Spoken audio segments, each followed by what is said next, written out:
شوفوا الحركات والتكات والجمال والحلويات. تعالوا شوفوا السمك سايح ازاي، شوفوا الجمال بتاعه. الله بقى عاملين ايه؟ يا رب تكونوا بخير وبصحه جيده. النهارده جايه معاكم كده بغدوه حرشه قوي. معايا سمكه المكاريلا او سمكه البلاميطه زي ما بيقولوا عليها في بعض البلاد، ومعايا هنا الخضروات. هنعمل ايه؟ تعالوا اما نشوف. معايا فلفل الوان، ومعايا طماطم، ومعايا بصل، ومعايا فلفل شطه، تمام، ومعايا بصل فلفل وكزبره بتاع شبت وكزبره، تمام. البهارات بتاعتي ايه؟ كمون ورشه من الزعفران، ومعايا رشه من الفلفل الاسمر وقرفه، تمام. معايا هنا ايه في البوله بتاعتي؟ معايا معلقه كبيره من الثوم، هرسه الثوم اهي، ومعايا هرسه شطه او الصلصه اللي انت حابه تحطيه. يلا بينا نشوف هنعمل ايه الاول. انا هنزل الاول بتقطيعه الشبت او بتقطيعه الكزبره. بصراحه انا مكتره الكزبره هنا يا بنات، مش مكتره ايه فيها شبت قوي. طبعا انتوا عارفين ان الاسماك بتحب الكمون وبتحب الحاجات الحرشه دي. نكمل بقى كل الحاجات دي عشان الفيديو ما يبقاش طويل عليكم، وارجع لكم تاني.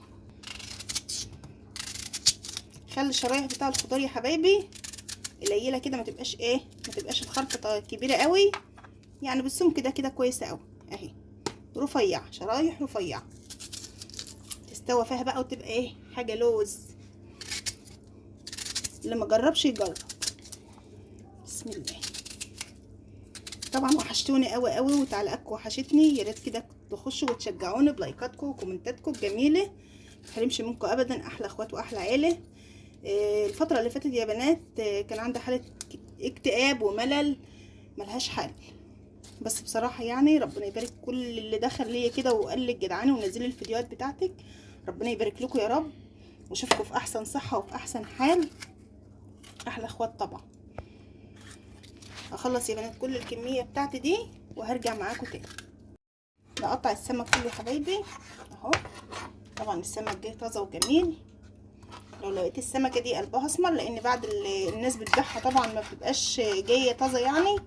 هو السمك ده بس بصراحه ما بقاش متواجد طازه، تمام، لان السمكه ده حساسه قوي. بس هنحاول برضو معاها اهي بقى اهو. بسم الله. تكش عليها كده وتطلعي اللحم بتاعها عشان هي بتبقى حساسه، بتبقى عايزه بالراحه كده وانت بتعمليها. البهارات بتاعتي اهي، مش هخلي حاجه. الريحه من قبل ما اشتغل ما شاء الله عليها. نزود كده كميه الزيت بتاعنا، عايزين السمكه تطلع دايبه دو. حقيقي كده اكلك، واخلي كده اللي يشمه يتفتح نفس الوقت ما شاء الله. بدات اتبل السمك بتاعنا اهو، شايفين؟ دخل جواه كده اهو. اللي هي مقفوله الحته اللي هي بتبقى التخينه اللي عند الديل من ورا دي مش شرط خالص، ما تخافوش، هي كده كده السمكه ناعمه وتشرب من التتبيله بتاعتها. نخلص كل الكميه بتاعتي بالشكل ده. طبعا الغسيل يا بنات لازم الغسيل، حاجه تبقى مغسوله نظيف اهو. ما جبتش طبعا طريقه الغسيل والحاجات دي معاكم عشان ما اطولش عليكم الفيديو. احلى اخوات واحلى شعب والله، ربنا يخليكم ليا يا رب. دهنت كده يا حبايب قلبي الطاجن بتاعي اهو، تمام. دهنته بالزيت، وهنزل بقى بالخضار بتاعي. مفيش حاجه هنا، انا حاطه معلقه ملح صغيره على الخضار. ليه حطيت معلقه ملح؟ عشان لو التتبيله بتاعتي حدقها واطي شويه يبقى كله شارب من بعضه، ويبقى كل الخضار عندي متشرب، لان انا لسه هحط التتبيله على الخضار كمان، تمام. قلبت السمك بتاعي كله في الخلطه، اتاكدت ان هو شارب من خلطته اهو. ما شاء الله الريحه جباره. نرص كله بالشكل ده وارجع لكم تاني كده يا حبايبي. هنزل بقى رصيت السمك بتاعي اهو، هنزل بقى بالخلطه، بقيه الخضار بتاعي في قلب الخلطه، تمام. عايزه اقول لكم ان الخضار اللي تحت اصلا كمان اللي هو تحت السمك اتشبع بالخلطه، شايفين؟ ايه رايك في الريحه يا كوكو؟ جامده. انت مش عايزه تتكلمي مع الجمهور بتاعنا ليه النهارده؟ احنا هبطانين اصلا يعني ما الريحه دي مظبطه الدنيا لا خالص. فكرت لي برمضان، فاكرين؟ كنت اقول لكم القاء صايمه يا جماعه، مش حابه تتكلم. من زمان ما طلعناش معاكم، ربنا يخليكم لنا يا رب. اعملي بقى خلطتك. ما هو عشان ما فيش دعم مش مشجعنا ان احنا نطلع اصلا، فلو في دعم هنطلع لهم كل يوم مشكله تقريبا. في الدعم والله يا جماعه. مشكله في الدعم ده عامل معانا عمايل مش حلوه خالص.